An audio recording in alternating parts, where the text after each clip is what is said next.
Je vous salue Marie, pleine de grâce, le Seigneur est avec vous.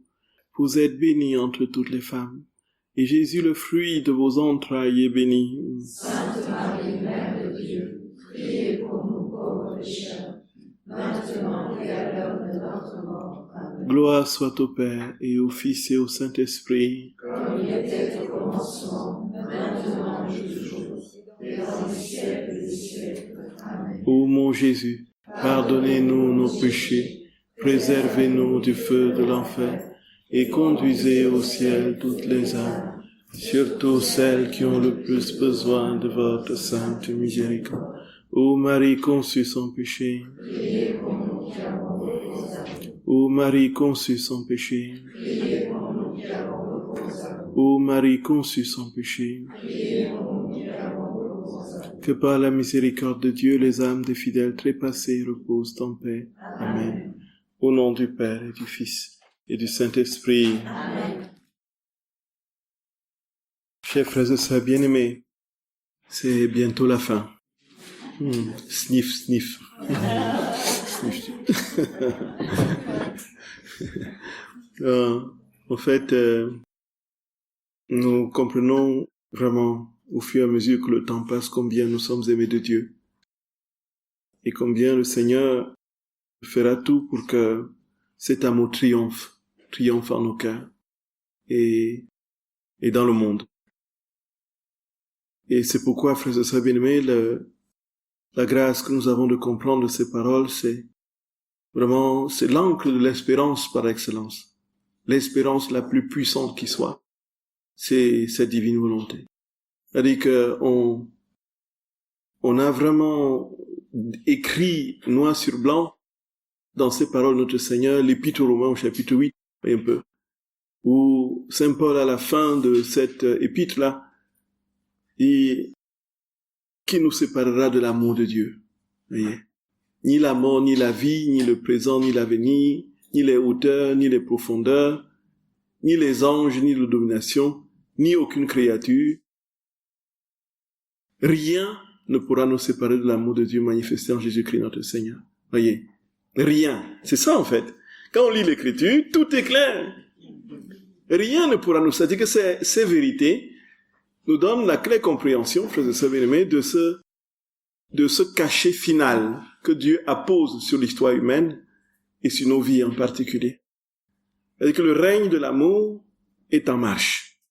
Et nous sommes, frères et sœurs d'amour, embarqués dans cette vive espérance que le Seigneur aura le dernier mot sur l'histoire.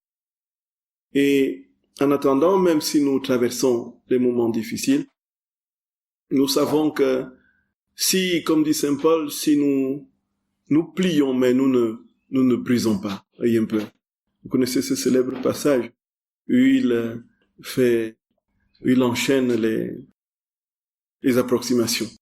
C'est-à-dire, on plie, mais on ne brise pas. On est éprouvé, mais on ne se décourage pas. Voyez un peu. Ainsi de suite. Mais parce que l'espérance est plus vive que ce que nous pouvons traverser à l'instant.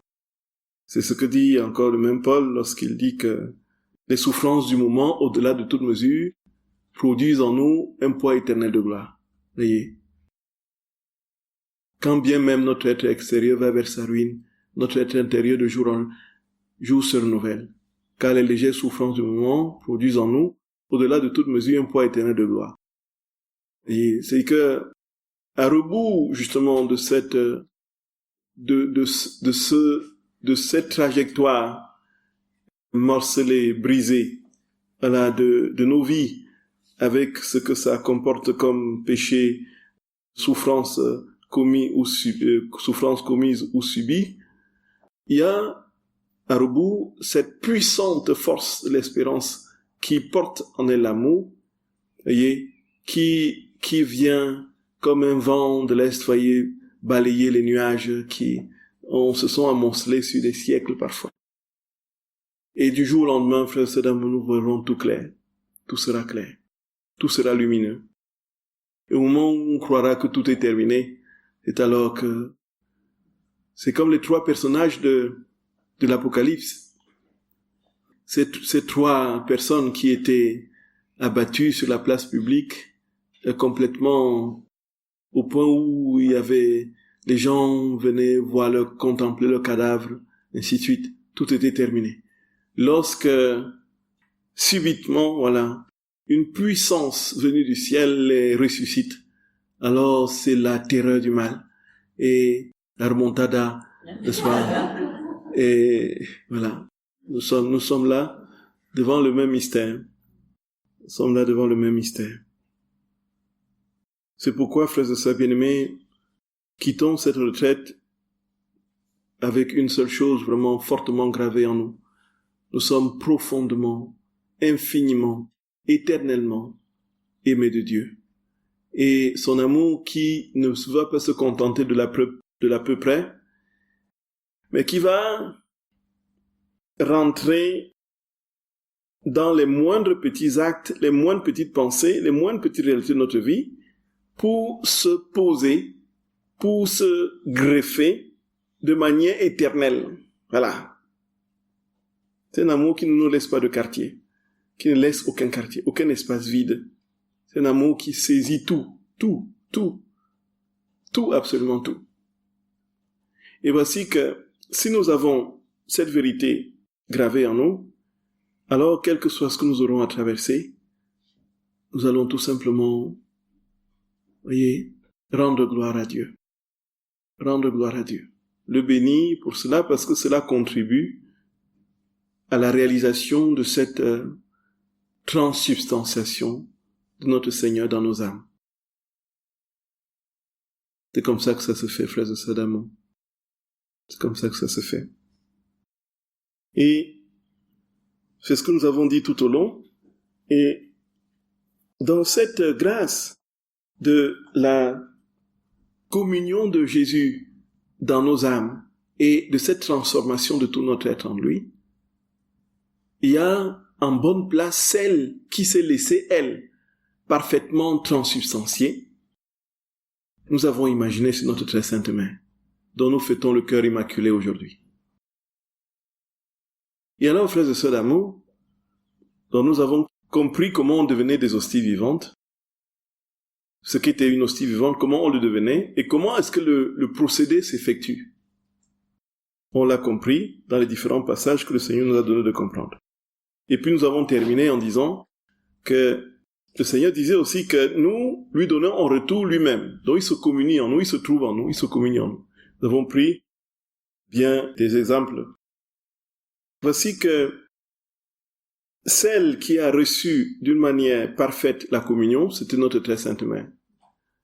Et Jésus va expliquer, frère Sabine, on ne peut pas autrement comprendre cette vie dans la divine volonté sans la Vierge Marie. Ce n'est pas possible.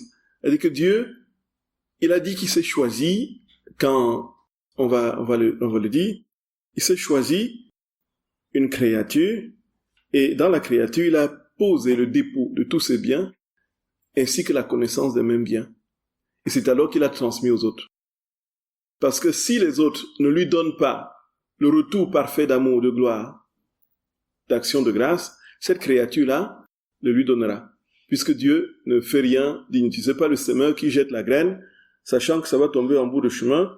Et en fait, c'est que les oiseaux prennent. Ce que la terre pierreuse ne permet pas de pousser. Ce que les ronces se grignotent, Dieu le récupère dans la bonne terre. Et la bonne terre par excellence, notre très sainte, c'est l'âme de notre très sainte mère. Voyez. Alors il dit que notre très sainte mère était dans tout ce qu'il faisait. Notre très sainte mère était dans toutes ses pensées, dans toutes ses paroles, dans toutes ses actions, qui sentait sa maternité divine couler en lui. Marie coulait dans tout l'être de Jésus. De sorte, frères et sœurs, quand nous lisons les œuvres de la Passion, on voit comment, à un moment donné, il dit, maman, il pleure, il demande à sa maman de venir lui donner ce lait-là qu'il lui donnait quand il était dans ses bras.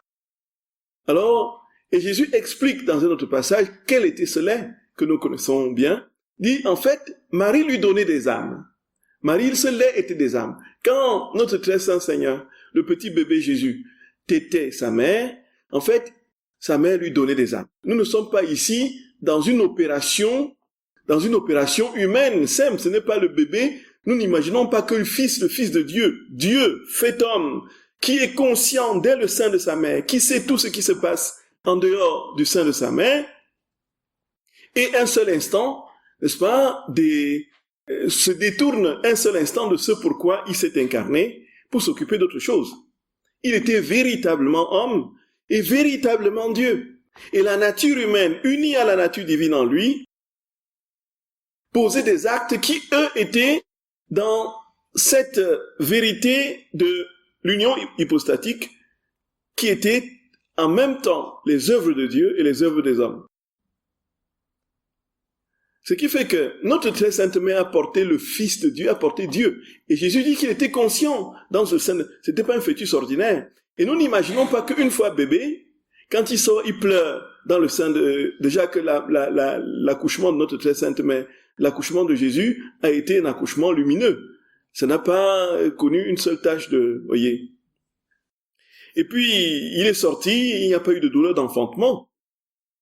Alors, voici que le petit Jésus est dans les bras de sa mère, il pleure. Nous croyons pourquoi il pleure. Il nous donne l'explication. Il pleure parce qu'il a voulu rentrer dans les âmes en ce moment, et mettant les rayons de sa lumière dans les cœurs, il s'est rendu compte que les cœurs étaient fermés, en commençant par ceux des pharisiens et des scribes. Alors il a pleuré, il s'est jeté sur le cou, il s'est mis la tête sur le cœur de sa mère, il a pleuré. Et ce qu'il devait donner à ces âmes-là est revenu à sa mère. Et quand il tète sa mère, nous n'imaginons quand même pas que c'est notre bébé ordinaire là, qui va téter le sein de sa mère et dit que la maman, le lait n'est pas bon, et qu'il lui faut plutôt du biberon, avec du lait gigot, c'est fait des caprices pour que, voyez un peu, on lui donne une forme de lait, voyez, on peut pas l'imaginer ainsi. Vous êtes d'accord, frère Zebin? C'est ce Dieu-là, quand Jésus tète, il faut le poser à un niveau, il poser son action à un niveau surnaturel, sur le plan du dessein pour lequel il est venu s'incarner. C'est quoi? Sauver toutes les âmes. Et alors, quand il tète sa maman, en fait, dans l'amour qui unit les deux cœurs, sa maman lui communique par sa prière son amour, autant d'âmes qu'elle peut lui donner, pour que son cœur soit rassasié, puisqu'il est venu pour chercher les âmes. Et il dit que sa mère recevait il recevait toutes les affections de sa mère dans tout. Il entendait la maternité de sa mère couler dans son sang, dans ses respirations, dans ses battements de cœur, dans ses mouvements, dans ses paroles. Tout était investi de la maternité de sa mère.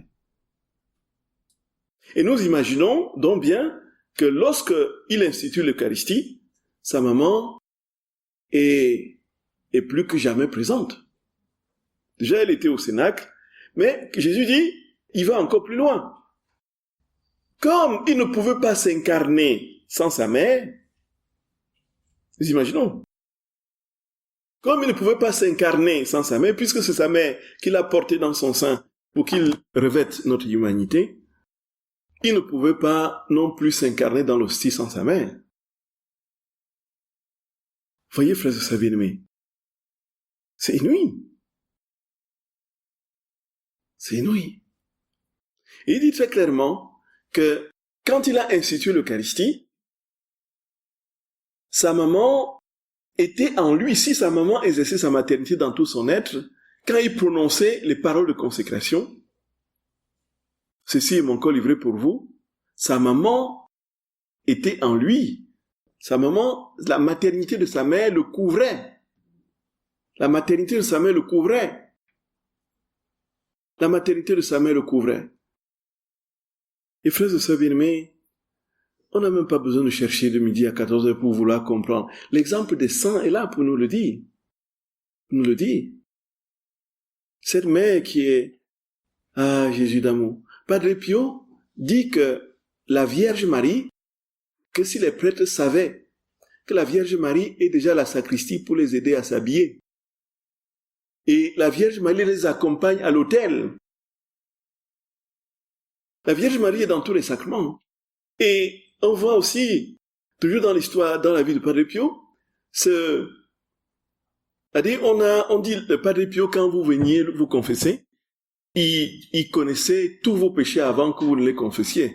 Il vous le disait, quand vous oubliez un détail, il dit, il y a telle chose, tu as tout dit? Vous avez tout dit? Il y a telle chose. Est-ce que vous avez, et au point où il y avait des tonnes de livres, on en a écrit, sur toutes les histoires qui sont passées, on n'en finit pas. On n'en finit pas de découvrir des choses incroyables. Allez, ce monsieur qui est venu à San Giovanni Rotondo, qui a planifié de tuer sa femme, et il est venu à San Giovanni Rotondo pour avoir comme alibi qu'il était à San Giovanni Rotondo, et la preuve c'est qu'il s'était confessé chez le Padre Pio, il avait un billet de confession. Il arrive au confessionnal, voyez, il parle de Padre Pio qui sort en furie, dit va-t'en d'ici, va-t'en, c'est ainsi que tu veux me prendre comme alibi parce que tu as planifié la mort de ta femme et qu'à cette heure-ci tu es avec moi. Va-t'en, mon Dieu. Et il est parti complètement éberlué, complètement étourdi. Il a passé la nuit dans la forêt environnante, là, a gémi. Le matin, il est revenu se confesser. Voyez.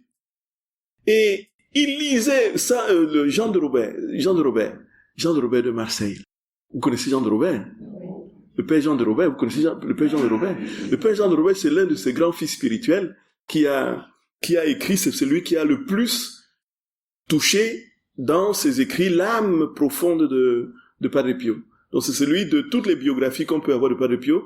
C'est Transparent de Dieu, ce livre de 900 pages pratiquement, qui retrace l'âme, l'itinéraire spirituel de Padre Pio à partir de ses lettres. C'est là qu'on a des détails aussi sur ses inquiétudes, sur ses peurs, sur ses frayeurs, comment il se confie à ses confesseurs. En fait, les lettres, c'est vraiment complet, c'est complet. Alors, Jean de Robert, lui, c'est toute une longue histoire. On n'en terminerait pas si on commence à raconter. Mais je veux juste extraire un morceau dans l'histoire.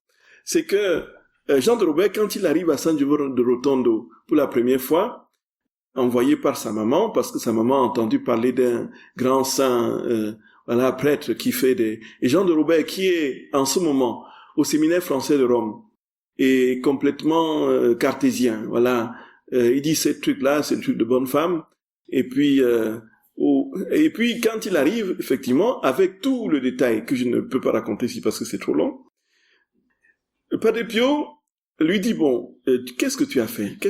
Il dit, je vais te voir au confessionnal le lendemain. Qu'est-ce que tu as fait? Et puis, il dit, il raconte ses péchés d'avant. Et puis, il dit encore, mais c'est pas ça. Non, ça, c'est déjà pardonné. Qu'est-ce que tu as fait? Et puis, il raconte d'autres péchés. Il dit, non, ça, c'est déjà pardonné. Je les ai déjà confessés. Et puis, qu'est-ce que tu as fait? Et puis, voici il dit, souviens-toi, tu ne te rappelles pas, souviens-toi quand tu avais 17 ans, dans les rues de Marseille, avec tes amis. Il cite le nom de tous ses amis. Telle date de cette nuit-là, tout ce que vous avez fait comme boucan dans la ville et tout ça, tu n'as jamais confessé, ça a terriblement fait mal au cœur de Jésus. Tu te souviens de tout ça? Bon. Et voici, frères et sœurs bien-aimés, que si on a le temps, on pourra, parce que je vois que beaucoup n'ont pas entendu, ne connaissent pas cette histoire. Vous ne connaissez pas cette histoire? Oh, c'est dommage. Non, c'est une très longue histoire. C'est une histoire qui a été déposée dans les dossiers pour la béatification de Padre Pio. Comment? Il est d'Annecy, tout à fait. Mais il a fini à Marseille. Il a fini sa vie à Marseille, non? Oui, tout à fait. Alors, avec tout ce qu'on disait, on lit dans l'âme. Quand on dit, frères et sœurs d'amour, qu'on lit dans l'âme, les mystiques, les saints lisent dans l'âme, saint curé d'Ars lisait dans les âmes, tout ça. Que croyons-nous en fait qui se passait? Ce n'était pas qu'ils avaient une vue soudainement qui traversait les opacités et saisissait le temps pour lire les événements. Ce n'était pas qu'il avait, n'est-ce pas, dans notre cœur, un écran qui s'ouvrait et il lisait. En fait, il y a eu un jour, effectivement, à San Giovanni Rotondo, un possédé qui était déchaîné, donc il a vu le Padre Pio, et a prié, Il dit, c'est celle-là même, qui te raconte tout. Voyez un peu. Au fond, dans le confessionnal, il y a la Vierge Marie et son ange gardien. Alors c'est eux qui lui soufflaient, que telle personne était médecin, tel a fait un complot pour tuer sa femme, et puis, un peu, tel autre, il a commis tel péché qu'il n'a pas dit, et ainsi de suite. C'est la Vierge Marie qui soufflait, la Padre Pio. Vous voyez, frères et sœurs d'amour? Vous voyez, on n'a pas besoin de dire que voilà, c'est étrange ces paroles que Jésus adresse à Luisa Picaretta, que la Vierge Marie est partout dans tout ce que Jésus fait. Mais voilà un exemple tout simple, vous voyez, concret dans l'histoire des saints. Sainte Mariam de Jésus crucifié, Sainte Mariam Bawardi, qui a été assassinée, jetée dans la rue du Caire, et elle s'est réveillée dans une grotte avec une magnifique belle dame qui lui a préparé une soupe exquise qu'elle n'avait jamais mangée. C'était tellement bon. Et la dame avait recousu sa blessure au cou, et elle a dit encore. Et la dame dit, Myriam, jamais encore, ne dis jamais encore. Contente-toi de ce que tu reçois. Donc la première leçon spirituelle qu'elle a eue, voyez. Et quand elle est guérie, la Vierge l'amène devant une église au quai, il dit, entre là te confesser. Il dit, attends-moi, s'il vous plaît, attendez-moi, belle dame, attendez-moi, s'il vous plaît, attendez-moi ici, attendez-moi. Et puis elle rentre se confesser, elle sort, il n'y a plus personne. La Vierge l'avait réveillée et ressuscitée. La Vierge avait cousu les soins ordinaires, frères et sœurs bien-aimés, de notre très sainte mère, dans la vie des saints, il y en a par légion, par des quantités voyez. Et là, ici, nous comprenons ce que Jésus dit ici à Luisa Picaretta sur le sacrement de l'Eucharistie et la place de sa mère, et qui dit que il y a, en fait, quand il veut opérer, comme il ne doit pas opérer inutilement, il ne peut pas opérer inutilement, et doit recevoir en retour la perfection du don qu'il fait, et puisque les créatures sont dans l'incapacité de lui donner ce retour d'amour parfait, alors il se choisit une personne, une créature en qui il donne la connaissance du don parfaitement, et puis le don lui-même. Donc, ça veut dire que pour l'Eucharistie, s'il n'y avait pas une seule âme qui communiait dignement, si dans toute l'histoire, toutes les communions déjà faites étaient toutes les communions sacrilèges, il y aurait une qui lui aurait donné, en réparation de son amour donné et refusé, toutes les communions qui ont été faites en sacrilège, lui aurait retourné parfaitement ces communions-là. Et Jésus dit que c'est sa mère. Sinon, il n'aurait pas institué l'Eucharistie. Donc, s'il n'y avait pas sa très sainte mère, il n'aurait pas institué l'Eucharistie. Et frères et sœurs bien-aimés, et ce qu'il dit, il y a un texte du tome 21, du 16 avril 1927. Il y a beaucoup d'autres textes qui parlent de la même chose. Il dit, « Ma fille, lorsque j'accomplis un acte, dit-il, je commence par regarder s'il existe une créature en qui je peux déposer cet acte. Quelqu'un capable de prendre le bien que je fais, de veiller sur lui et de le protéger. Lorsque j'ai institué le Saint-Sacrement, j'ai cherché une créature et ma reine mère s'est offerte pour recevoir cet acte et le dépôt de ce grand don en disant, « Mon fils, si je t'ai offert mon sein pour veiller sur toi et te défendre, je t'offre maintenant mon cœur maternel pour recevoir ce grand dépôt. Je dispose autour de ta vie sacramentelle mes affections, les battements de mon cœur, mon amour, mes pensées et mon être tout entier pour te défendre. T'accompagner, t'aimer et te faire réparation. Je m'engage à te récompenser pour le don que tu nous fais. Confie-toi à ta mère et je veillerai à défendre ta vie sacramentelle. » Voyez, dans nos irrévérences, nos indifférences, nos communions sans amour, les sacrilèges qui se commettent, les profanations, tout ça, maman a préalablement entouré son Fils dans l'hostie de toutes ses affections, de tout son amour, de tous les battements de son cœur, de toutes ses pensées, pour le défendre, l'accompagner, l'aimer et faire réparation. C'est inouï. Ah là là là. Donc, si on reprend l'exemple de tout à l'heure, où les touristes rentrent dans l'église et prennent des photos et ainsi de suite, où Jésus attend un peu d'amour, un peu de bonjour, un peu de... Maman est là et guette avec notre Seigneur. Maman est là. Il ne t'a rien donné, mon fils, il ne t'a rien donné, oui, maman. Oui, maman, il ne m'a rien donné comme amour. Viens sur mon cœur, maman. Viens sur mon cœur, mon fils. Viens sur mon cœur. Il ne t'a pas dit bonjour, c'est pas grave, mon fils, c'est pas grave, c'est vrai que c'est douloureux. Viens, mets-toi, reçois ce bonjour-là qu'il t'aurait donné, qu'il aurait dû te donner. Frères et sœurs, tenez vos chapelets fermes. Tenez vos rosaires fermes. Et puisque tu m'as constitué, c'est maman qui parle à son fils, et puisque tu m'as constitué reine de toute la création, j'ai le droit de disposer autour de toi toute la lumière du soleil pour te rendre hommage et adoration. Je place autour de toi pour te défendre amour et gloire, pour te rendre amour et gloire, les étoiles, le ciel, la mer et tous les habitants de l'air. Puisque la maman est la reine de la création, c'est bien ça. Elle est la reine de l'univers.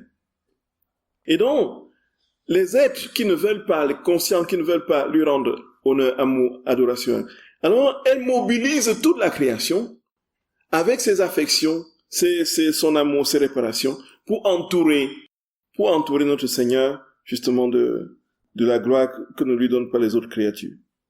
Assuré de savoir où placer le grand dépôt de ma vie sacramentelle et faisant confiance à ma mère qui m'avait donné toutes les preuves de sa fidélité, j'ai institué le très saint sacrement. Elle était la seule créature digne d'en avoir la garde, de le défendre et de faire réparation pour mon acte.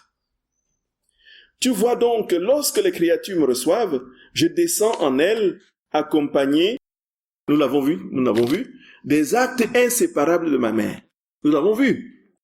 Et c'est uniquement à cause de cela que je peux supporter ma vie sacramentelle. C'est à cause de cela qu'il peut se laisser piétiner, qu'il peut se laisser profaner, qu'il peut se laisser manger par des souris, qui peut entrer dans les cœurs indignes, parce que sa maman, voyez, a formé autour de lui, par son amour. Ah, mon Jésus, quand on y pense. A formé autour de son fils, avec toute sa tendresse maternelle, son amour, ses actes, ses réparations, a formé la barrière de protection contre tous les assauts, voyez, des ingratitudes humaines et de leur offense. C'est pourquoi il est nécessaire, lorsque je veux opérer une grande œuvre digne de moi, que je commence par choisir une créature, afin d'avoir premièrement un lieu où déposer mon don, et ensuite d'obtenir réparation. C'est la même chose dans l'ordre naturel. Si le fermier veut s'aimer, il ne répand pas ses graines au milieu de la route. Il commence par chercher une parcelle. Notre Seigneur, il est tellement vrai, c'est tellement vrai, mon Jésus, c'est vrai, mon Jésus d'amour, c'est vrai. Il commence par chercher une parcelle. Non, il ne prend pas la graine et il fait ça, il jette comme ça. Non, il prépare d'abord une parcelle. Jésus. Et qu'est-ce qu'il fait de cette parcelle? Il va émonder la parcelle, il va rendre la parcelle prête, fertile. C'est là qu'il va mettre sa graine. Puis il travaille la terre, il creuse des sillons avant de s'aimer. Et pour que sa semence soit en sécurité, il la recouvre en attendant avec impatience la récolte en échange de son travail et des grains qu'il a confiés à la terre. C'est ce que je fais. Voilà comment Jésus fait. Donc il a choisi sa mère, il a préparé sa mère et il a déposé le sacrement de l'autel dans son âme. Sa maman a promis de protéger ce sacrement de l'autel de ses affections, de ses actes, de ses réparations, au nom de toutes les créatures. Et alors, il a pu donner le Saint-Sacrement à tous, parce que même si on fait de lui tout ce qu'il, voyez, il a la banque qui va lui rendre, voyez, au-delà de ce Il a fait un placement à Marie. Il a fait un placement à Marie. Ah, frères et sœurs bien-aimés, ça n'a pas de nom. Et il va aller plus loin et dit comment est-ce que sa maman exerçait son empire sur lui. Sa maman, de ce fait, c'est quand même la mère de Dieu, la mère du Créateur. Celle qui a, la créature qui a conçu son Créateur. On n'a jamais vu ça. Ce n'est pas logique, voyez. Mais le Seigneur lui a donné ce privilège de porter en son sein toute la Trinité bienheureuse.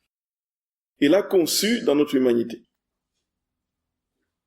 C'est au tome 33, du 8 juillet 1935. Ma fille, que ma maman est belle. Son empire s'étend partout. Sa beauté ravit et enchaîne. Il n'est pas un être qui ne tombe à genoux pour la vénérer. La reine des cieux, maman chérie d'amour, la reine des cieux, celle qui, à Fatima, fait descendre le soleil, voyez, fait tournoyer le soleil, fait la mère de la création. La divine volonté l'a faite ainsi pour moi. Elle l'a rendue inséparable de moi, de sorte qu'il n'y a pas un seul acte que la reine souveraine n'ait accompli sans moi. Donc il n'y a pas un seul acte que Marie ait accompli sans son fils, parce qu'elle était, la vie de Dieu coulait en elle pleinement. L'Immaculée Conception l'avait prédisposée à recevoir la plénitude de la vie de Dieu, de cette vie divine. Donc, la puissance de ce divin fiat prononcé par moi et par elle, ce fiat qui m'a conçu dans son sein virginal, en donnant vie à mon humanité. Ce fiat est toujours le même. Et dans toutes mes œuvres, le divin fiat de ma mère possédait le droit de mon divin fiat pour faire ce que je faisais. Donc, du fait que Marie vivait totalement en Dieu, elle avait la puissance de Dieu par participation. Vous êtes d'accord? Donc Dieu, ce que Dieu faisait, il le faisait avec Marie. Et il dit que tu dois savoir que lorsque j'ai institué le sacrement de l'Eucharistie, son divin fiat était présent avec le mien, et c'est ensemble que nous avons prononcé le fiat de la transsubstantiation du pain et du vin en mon corps, sang, âme et divinité. Entre parenthèses, est-ce que vous pensez qu'un enfant de deux années de primaire peut écrire des choses comme ça? Est-ce que c'est possible, frère et sœurs? Jésus dit très clairement que, ma vie était en elle, quand j'ai institué l'Eucharistie, elle dit que quand j'ai prononcé « Ceci est mon corps livré pour vous », ma main était en moi. Ma mère était en moi, elle était avec moi, elle était en moi. Ce n'est pas elle qui a prononcé les paroles, mais elle était en moi. Donc, ensemble, comme tout, les deux cœurs étaient unis, les deux volontés étaient unies, les deux êtres étaient ensemble, c'est ensemble que tous les sacrements ont été produits. Et on comprend pourquoi, n'est-ce pas, maman, et on va comprendre, oui. Puisque je voulais son fiat dans la conception, je le voulais aussi dans cet acte solennel qui marquait le commencement de ma vie sacramentelle. Qui aurait eu le cœur de tenir ma maman à l'écart d'un acte qui témoignait d'un excès d'amour si exubérant qu'il tient de l'incroyable. Non seulement était-elle avec moi, mais je la constituais reine d'amour de ma vie sacramentelle, et avec l'amour d'une vraie mère, elle m'a offert à nouveau son sein pour me défendre et y trouver réparation contre les horribles ingratitudes et les énormes sacrilèges que j'allais malheureusement recevoir dans ce sacrement d'amour. Ma fille, c'est là mon dessein. Je veux que ma volonté soit la vie de la créature pour l'avoir avec moi, pour qu'elle aime avec mon amour, œuvre avec mes œuvres.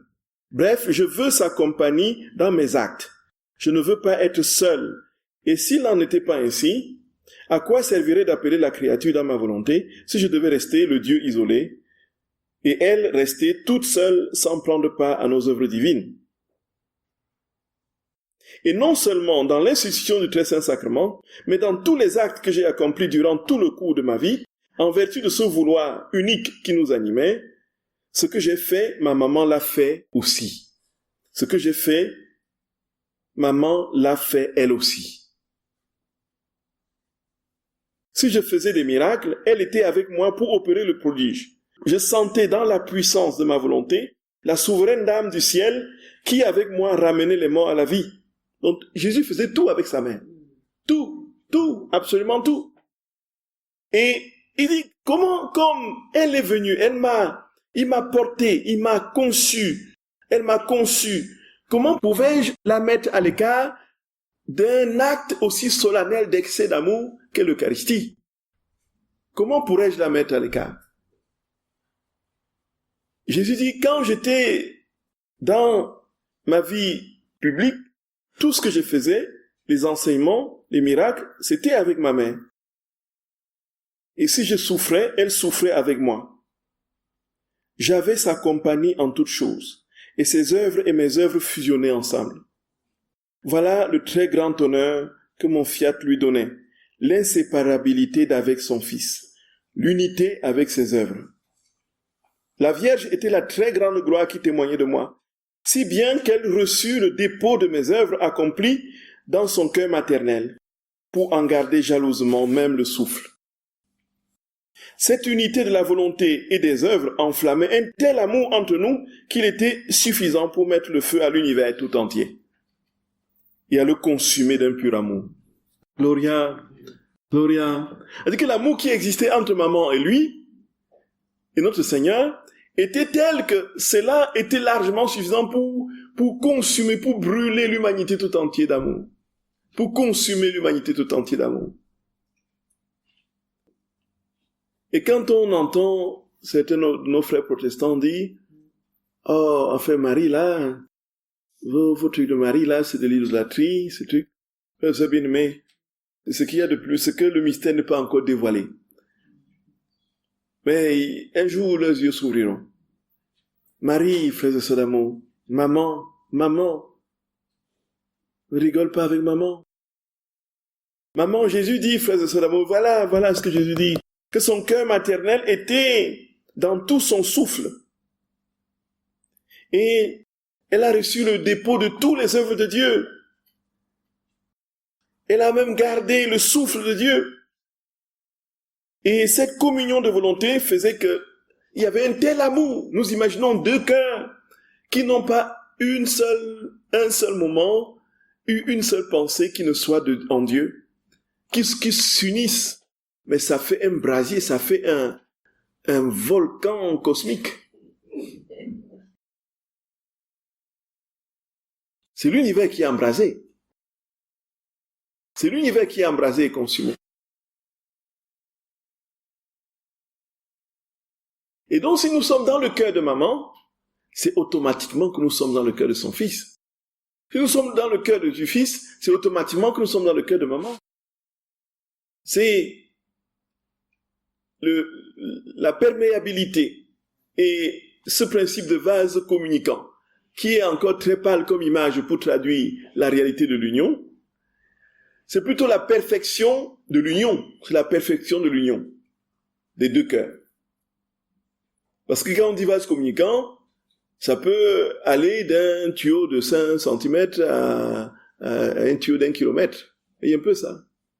Qui passe d'un vase à un autre. Voilà, et puis il faut du temps pour que l'autre vase reçoive, n'est-ce pas, le liquide qui coule du précédent, du premier. Et puis quand on arrive, et puis il suffit que l'angle ne soit pas tout à fait droit pour que les contenus ne soient pas au même niveau, ainsi de suite. Nous voyons que nos images terrestres sont pâles, absolument pâles pour traduire ces vérités divines et célestes. Le cœur de Marie et celui de notre Seigneur étaient tellement unis qu'on ne pouvait pas les séparer. Et donc tout ce que Jésus faisait, Marie, maman le faisait. Et nous comprenons, frères et bien-aimés, c'est celle qui a le plus. Nous ne pouvons pas imaginer un seul instant que la Vierge ait été la dernière que les femmes, Jérusalem là, que Marie-Madeleine et les femmes qui sont allées au tombeau le matin de Pâques aient été les premiers à voir Jésus. On ne peut pas l'imaginer, non? Est-ce qu'on peut penser à un truc comme ça? Est-ce qu'on peut penser que c'est logique? Est-ce que c'est logique par rapport à maman? Où était maman là? On ne parle plus de maman. Les évangélistes ne parlent plus de maman. Vous voyez? C'est les femmes qui ont vu Jésus le premier, ils étaient contents, ils sont allés voir les disciples. On a vu notre Seigneur, et puis les disciples sont venus. Où est maman? On n'en parle plus. Croyons-nous que maman a été complètement négligée Absolument pas. Absolument pas. Absolument pas. Absolument pas. Donc, il y a une scène de l'arrestation à la mise au tombeau de Marthe Robin, le livre, le gros volumineux livre, que si vous l'avez, je vous le conseille.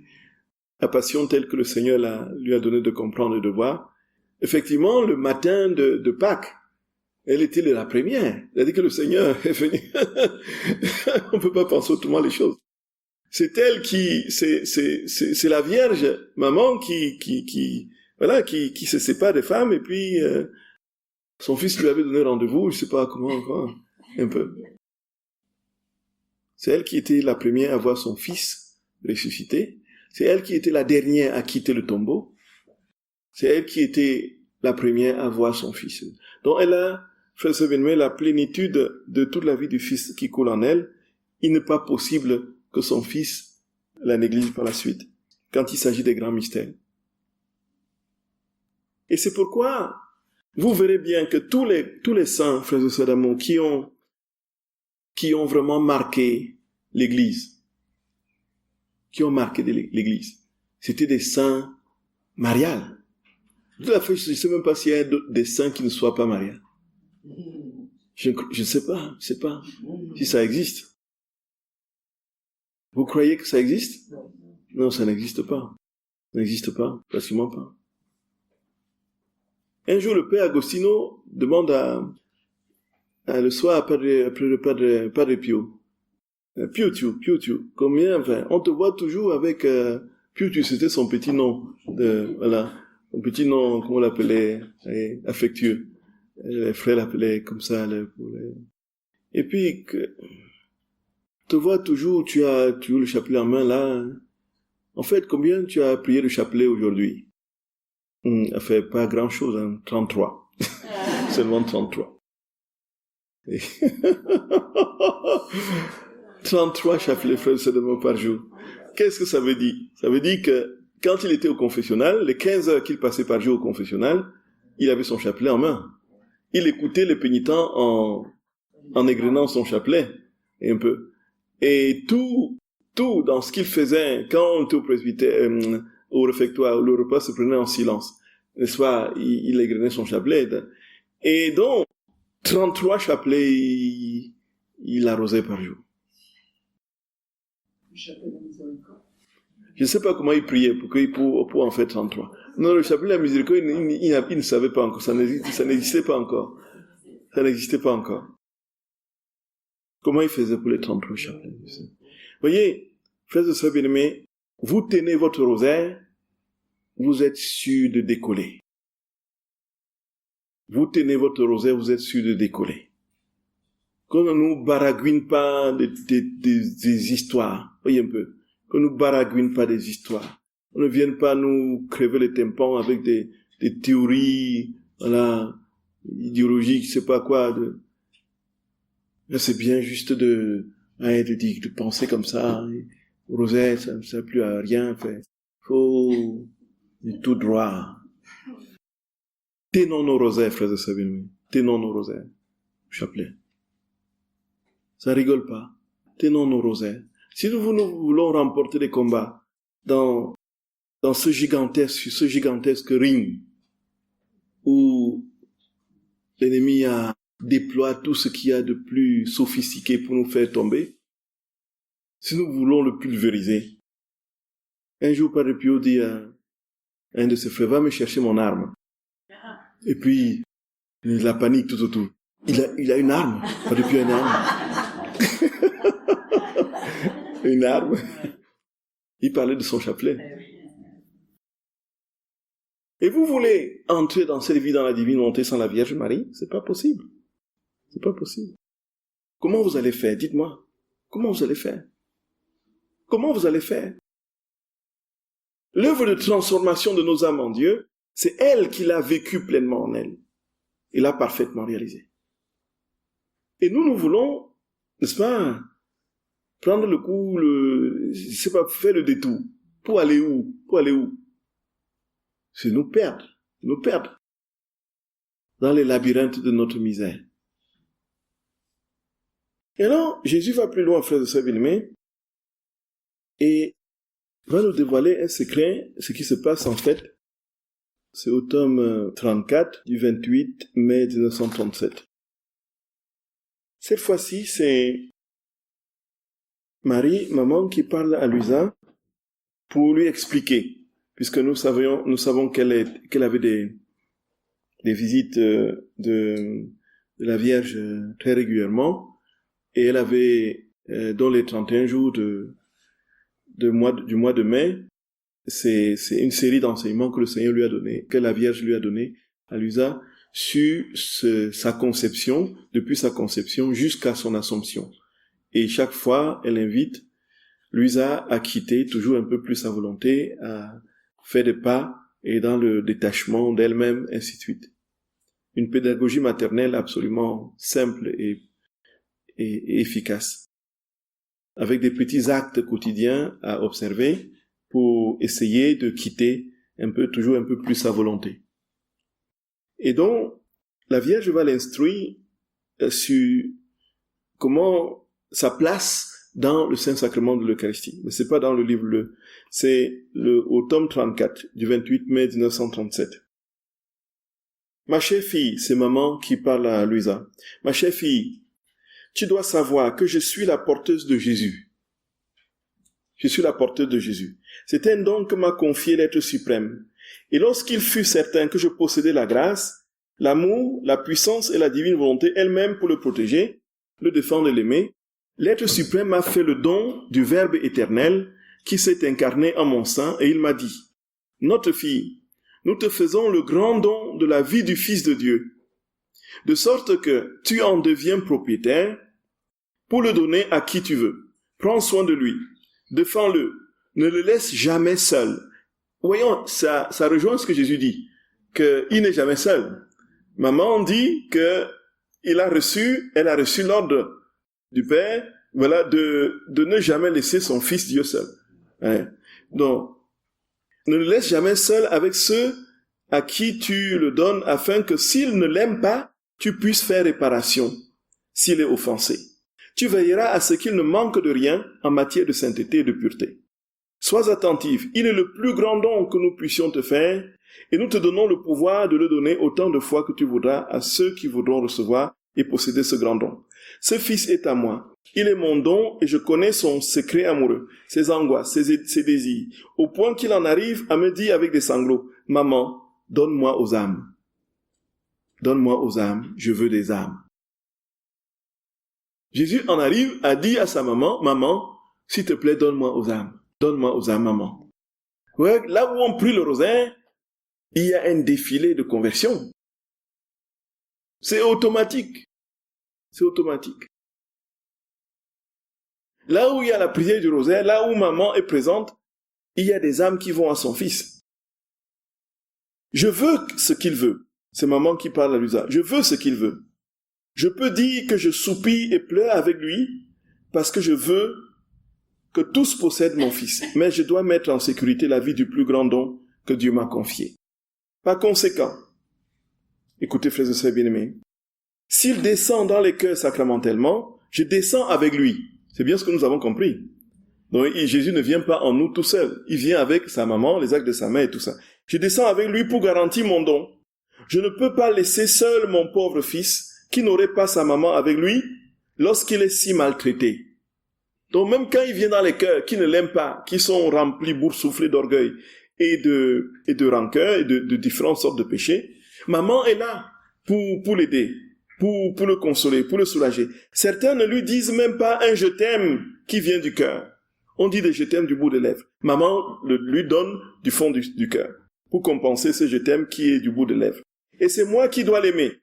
D'autres le reçoivent de façon distraite, sans penser au grand don qu'ils reçoivent. Et je me penche vers lui pour qu'ils ne sentent pas leur distraction et leur froideur. Ah! c'est pas possible. Certains en arrivent à le faire pleurer, et je dois calmer ses pleurs en faisant de doux reproches à la créature, afin de ne pas le faire pleurer pour moi. Combien de scènes émouvantes se produisent dans les cœurs qui le reçoivent sacramentellement. Donc, il y a tellement de choses qui se passent dans les cœurs, quand on reçoit Jésus. Comment va, frères et sœurs d'amour? Ce sont des âmes qui ne se contentent pas de l'aimer, et je leur donne mon amour avec le sien, pour qu'ils n'en fassent qu'un seul. Ce sont des scènes du paradis.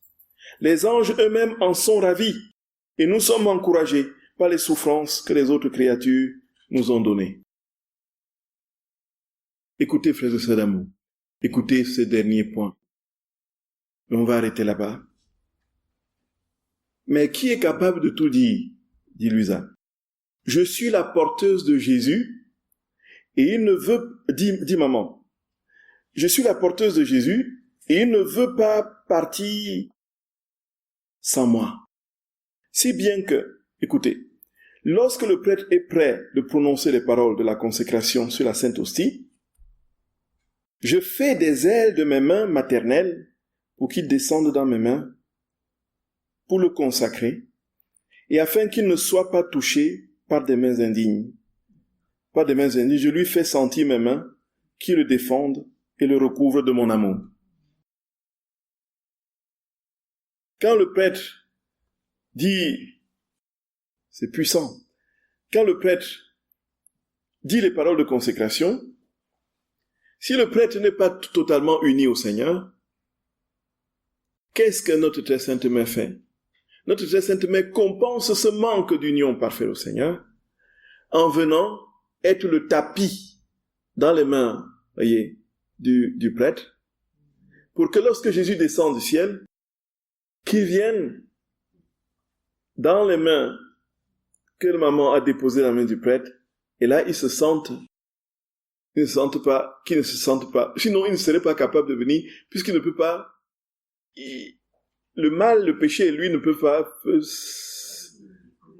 pas cohabiter. Vous êtes d'accord, frères et sœurs? Et qu'est-ce qui fait qu'il accepte toutes les profanations, toutes les messes noires, les sacrilèges et tout ça? C'est parce que maman vient, voyez, mettre ses mains comme un tapis pour l'accueillir, le consoler. Si le Seigneur le permet, si c'est sa volonté, on lui donne tout, on lui remet tout. La prochaine retraite, si c'est possible, ici à Roquefort-les-Pins, sera sur la Vierge Marie. On a la date, on a le thème. Est-ce que ça se fera? C'est à la volonté de Dieu, voyez. Toujours est-il qu'on a prévu. Mais on parlera de la Vierge Marie. Frères et sœurs bien-aimés, la place de maman dans le cœur de l'Église, dans le cœur de l'humanité, dans le cœur de nos vies, de nos âmes, est absolument à nous donner du tournis. Et la Vierge Marie, frères et sœurs d'amour, la Vierge Marie, si nous avons compris le mystère de la mère, on comprendra automatiquement et de manière lucide et parfaite le mystère du Fils. Et celui qui est vraiment uni au Fils ne peut pas ne pas être conduit à sa mère. Nous comprenons pourquoi le Seigneur se laisse faire. Et dans notre étonnement humain, on se pose la question, mais Jésus, comment tu te laisses bafouer à ce point? Non, c'est parce que sa mère est là. Comment tu supportes tant de choses? Mais c'est parce que sa maman est là. Maman n'a jamais quitté bébé. Maman est toujours là. Et quand on aimait de manière éternelle, voyez, on aimait éternellement. On aimait éternellement. Et on ne peut pas dire que parce que tu as 50 ans et que moi maintenant, je ne veux plus avoir l'instinct maternel pour toi. Déjà, humainement, ce n'est pas possible. Si vous avez vos enfants de 15 ans, 20 ans, vous l'aimez autant que quand il avait 2 ans ou 3 ans. Pareillement, quand il a 40 ans, 45 ans, il reste votre fils, votre bébé. Et vous avez beau vouloir faire pour dire, bon voilà, en fait maintenant il est grand, vous sentez en vous, là, voyez, cet entraille maternel qui dit c'est mon fils, voyez. Pareil. Et on veut qu'au niveau du divin et de la maternité divine, les choses soient autrement. Il faut multiplier ça à l'infini. Et comprendre que maman ne lâche jamais son fils. Jésus était un Tanguy éternel.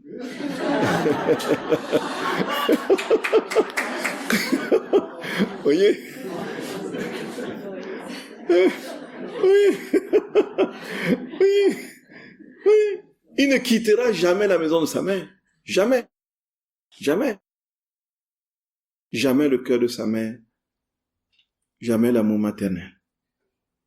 Frères et sœurs bien-aimés, avec ça nous comprenons tout ce que se passe à l'Eucharistie. Je vous salue Marie, pleine de grâce. Le Seigneur est avec vous. Vous êtes bénie entre toutes les femmes. Et Jésus, le fruit de vos entrailles, est béni. Sainte Marie, Mère de Dieu, priez pour nous pauvres pécheurs, maintenant et à l'heure de notre mort. Amen. Au nom du Père et du Fils et du Saint-Esprit. Amen.